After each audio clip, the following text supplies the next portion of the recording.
d'attirer le serpent tout en protégeant la jambe du pisteur. Le remède agit encore comme un lubrifiant. En imprégnant un tissu qui entoure la jambe, il facilite sa pénétration dans la gueule du reptile.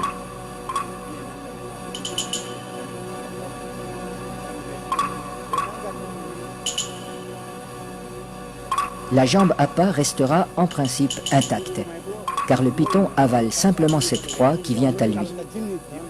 À peine sera-t-elle attaquée superficiellement par les sucs digestifs.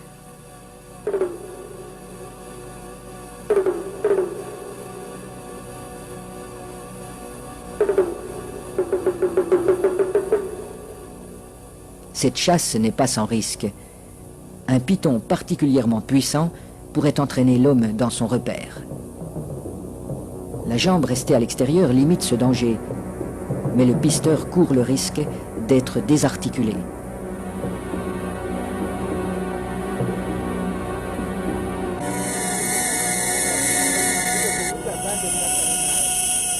Pour rendre l'attente moins pénible, mais aussi faciliter le glissement des corps de l'homme et de l'animal, on place des feuilles fraîches sous le pisteur.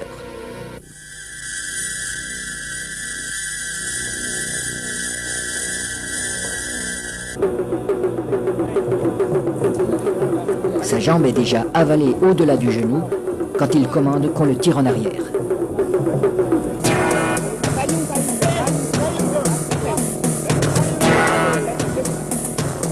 Refusant de laisser échapper sa proie, le python apparaît. Les aides tirent de façon irrégulière.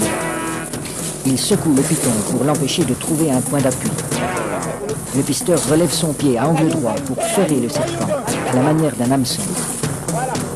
L'animal se sent piégé, mais il ne peut plus lâcher la jambe. Le python est maintenu allongé. Il faut éviter qu'il ne s'enroule. Cette position lui enlève une grande part de sa force. Pour dégager sa jambe, Naina déchire la gueule du python au couteau.